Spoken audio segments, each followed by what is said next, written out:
Yo tout le monde, c'est Uxas. On se retrouve aujourd'hui pour une vidéo de news patch note, comme un lundi, enfin 2 lundis par mois, un lundi sur deux. Donc des grosses nouvelles, pas annoncées comme d'habitude, hein, c'est malheureusement c'est terrible en CC d'être au courant de rien tout simplement. Donc je découvre en même temps que vous le patch note. Et dans ce patch note, je découvre premier énorme gros point, héros de saison. Donc héros saisonnier qui arrive donc ce jeudi. Désolé hein, pour ceux qui ont l'habitude de faire du stock à l'avance, etc. etc. Ici ça n'a pas du tout été annoncé, là on l'apprend de ce matin. Donc héros de saison qui arrive, donc il va s'appeler Omarion apparemment. Un héros de type bois de la faction Dragon Scale. Pour répondre aussi à la question, je l'ai vu sur pas mal de Discord, pourquoi un héros de saison aussi rapproché que G2? Il faut pas oublier que c'est G2 qui est très loin des autres. G2 était prévu, comme tous les saisonniers de toutes les années, fin d'année 2024. Donc il y avait un doute entre fin novembre ou début décembre. Ça se jouait par là. Malheureusement, on l'a eu bien bien plus tard, très très tard. Et ce qui fait qu'on est très rapproché avec le saisonnier du mois de mars. Il y a toujours un saisonnier au mois de mars, le prochain sera au mois de juin, le prochain sera au mois de septembre, et le prochain du coup arrive au mois de décembre. Mais ayant eu une G2 très très tard, on enchaîne les héros de saison tout simplement. Donc désolé pour ceux qui n'ont pas stacké les summons, mais vous allez voir que c'est pas si gravissime de ne pas avoir stacké les summons. On passe à la deuxième news. Première news, je répète, nouveau héros de saison, donc avec une nouvelle bannière, 50% de chance de l'obtenir. Si vous ne l'avez pas au premier lège, le deuxième lège sera garanti d'être Omarion. Donc Omarion qui sera donc un héros de bois de la faction des Dragon Scale. Attendez, je vais vous mettre le H en fond. Et puis je mettrai sur la vignette de la vidéo le petit leak de l'image qu'on a eu. Bon, certains avaient déjà eu le leak même avant qu'on l'ait en CC, où ça va ressembler plus ou moins à un Urgot pour ceux qui connaissent League of Legends. Ensuite, deuxième news, la rotation poussière qui va changer. Donc, comme à chaque fois hein, qu'on a un event summon, la rotation poussière change. Ici, on va donc avoir Kayson, Bella, Adoet. Et ça sera donc Kayson, le héros en vedette dans cette bannière. Donc Kayson est plutôt un bon héros. Bella et Adoet, clairement pas, malheureusement. Donc, attendez, c'est moi qui ai des petites notifs Discord. Je vais essayer d'enlever ça rapidement. Tac, sinon ça va pas arrêter de sonner. Oups. Bon, je galère toujours avec ma main gauche. J'ai toujours la main droite qui est foutue. Voilà, c'est tout bon. Hop. Donc c'est tout bon. Donc je disais, oui, donc on va avoir une nouvelle rota poussière. Et donc dans cette rota poussière, donc Kayson est plutôt intéressant. Bella et Adoet sont vraiment aux F tiers. Malheureusement, dans la méta, ils n'ont pas leur place. Kayson est plutôt intéressant, c'est lui qui est en vedette. Donc pourquoi pas, pourquoi pas aller le chercher pour ceux qui sont en 2 sur 2. Maintenant, je vous conseille d'attendre un nouveau héros. On sait que les events de nouveaux héros, c'est assez broken. Donc voilà, le petit Kayson dans la bannière poussière. Et également, donc on apprend qu'il va y avoir un event saisonnier, donc qui s'apparente au héros de saison justement. Donc l'event s'appellera Poisoned Alchemist. Et donc on aura des petites quêtes, tout ça à recevoir. Et n'oubliez pas que après la première période de sortie, c'est écrit tout en bas de chaque event de saison à chaque fois, c'est écrit au bout de plusieurs jours, vous allez récupérer énormément de gelées et de gold. Donc c'est le moment à farmer pour les 3 mois qui viennent. Gold et XP. Parce que j'entends beaucoup de gens dire comment tu fais, je suis en galère de gold, je suis en galère d'XP. Il faut vraiment profiter de l'event saisonnier qui a lieu tous les 3 mois et cramer tous vos coupons. C'est là que vous pouvez faire un énorme stock de gelée ou de gold ou des deux si vraiment vous jouez beaucoup. Donc ne ratez pas cette occasion, ça va être là. Donc l'event commencera le 27 mars, donc ce jeudi, et se terminera le 10 avril. Donc je crois que c'est la deuxième semaine où on a tous les bonus de récompense doublés. Pardon. Tous les bonus de récompense doublés, donc sûrement du 3 avril au 10 avril, où vraiment il va falloir farmer vraiment vraiment fort. Et enfin, dernier point, on a donc les dates de la période de GVE.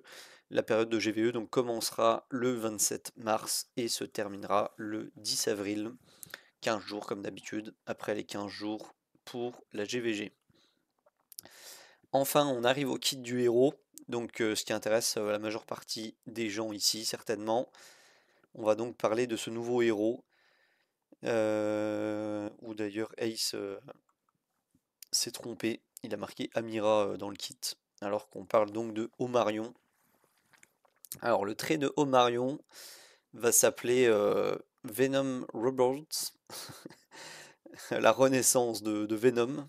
Donc apparemment il va gagner, donc comment il s'appelle déjà le monsieur? Omarion va gagner 1 d'énergie à chaque fois qu'un allié applique un poison. Lorsque donc ce nouveau héros, Omarion, va gagner 4 énergies, donc tous les 4 poisons, il va du coup pouvoir poser une Death Immunity sur quelqu'un qui allait mourir. Donc ça va être plutôt pratique en team poison, notamment contre le Vampilou. Mais le problème, c'est que il est dans la faction des Dragon Scale, c'est-à-dire pas avec les pilleurs d'âmes du tout. Donc il va pas pouvoir être joué en même temps que les pilleurs d'âmes dans une team poison Vampilou. En revanche, ça va peut-être aider les joueurs early mid-game à passer la Rift haut, qui est assez compliqué sans RN. Là, ça fait un perso bois poison de plus. Donc pourquoi pas un bon perso à voir. On verra avec le reste du kit.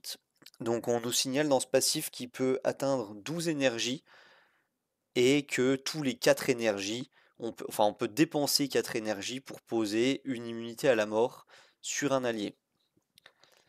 Et du coup, je rappelle, donc ça charge l'énergie à chaque fois qu'un allié pose un poison. Son passif dans la version Ascend, tout pareil, exactement la même chose, excepté que l'allié qui va mourir, on lui pose Death Immunity et on le re-heal de 35% de ses max HP. Donc voilà, un petit heal en plus pour le A5. Désolé, je suis vraiment fatigué. Donc à voir si ça marche, pourquoi pas sur du PVP avec un Oderic qui ne peut déjà pas mourir. Est-ce qu'on peut empêcher la mort de quelqu'un qui est en empêchement de mort et le reheal de 35% de ses PV max? Pourquoi pas, on peut imaginer des teams PVP autour de ça, mais pour l'instant rien de fou. Ensuite on passe au S1, donc le S1 qui va infliger 120% de dégâts à un ennemi et applique poison pour 2 tours. Et donc la petite ligne passive qui est écrite en dessous, si la cible a en dessous de 50% PV, on applique un poison de plus, donc 2 poisons en S1, un peu comme une Santis finalement. On peut poser double poison sur un S1. En revanche, les dégâts sont pas mauvais, hein, 120% de dégâts. Donc on peut imaginer que ça soit un perso DPS finalement, mais qui pose du poison en effet supplémentaire, pourquoi pas. Donc c'est plutôt PVE, hein, le poison, c'est rarement PVP, mais bon, on sait jamais. Oh, décidément. Ensuite, on va passer donc au S2. Le S2 inflige 165% de dégâts à un ennemi et applique poison pour 2 tours. Et ça ajoute également un stun qui ne peut pas se retirer pour 2 tours sur l'adversaire. Donc ça par contre c'est extrêmement fort dans vraiment beaucoup de contenu, notamment le PVP, de pouvoir stun irrésistible 2 tours. C'est ce qu'a Ashlyn hein, globalement. Un stun irrésistible 2 tours. En dehors du fait que ici il n'y a pas d'histoire de changer de forme et compagnie. Donc à voir, pourquoi pas. Et enfin le S3 inflige 100% de dégâts à un ennemi, donc ça c'est vraiment très faible, par contre 100% de dégâts à un ennemi pour un S3 c'est ridicule, et applique 2 stacks de poison pour 2 tours, Et également, on applique un shield équivalent à 25% donc des PV max de ce nouveau héros à toute la team, donc à les PV max de Omarion. J'ai du mal avec ce pseudo. Donc inflige 100% de dégâts à un ennemi, applique 2 poisons et ensuite met un shield sur tous les alliés équivalent à un quart de la barre de vie de Omarion. Donc ça peut être un très gros shield, hein, si ce build tanky, pourquoi pas. On verra à quoi ressemble le perso plus en détail donc quand je l'aurai, donc certainement mercredi, quand on aura sa fiche personnage. Donc voilà, j'espère que les news vous plaisent. On a fait le tour, on a fait le tour du kit du héros. Donc on se retrouve mercredi certainement pour le test, si on nous envoie le héros de prêt. Et jeudi pour pool en summon. Donc spoil alerte, on va pas aller chercher A5 avec toutes les ressources. Ça va être probablement un des seuls saisonniers qu'on va pas aller chercher A5. Parce que vraiment le kit est vraiment pas fou. À voir ce que ça donne en jeu. On verra ça donc mercredi. Voilà, merci d'avoir regardé la vidéo. Je vous souhaite bon jeu et à plus.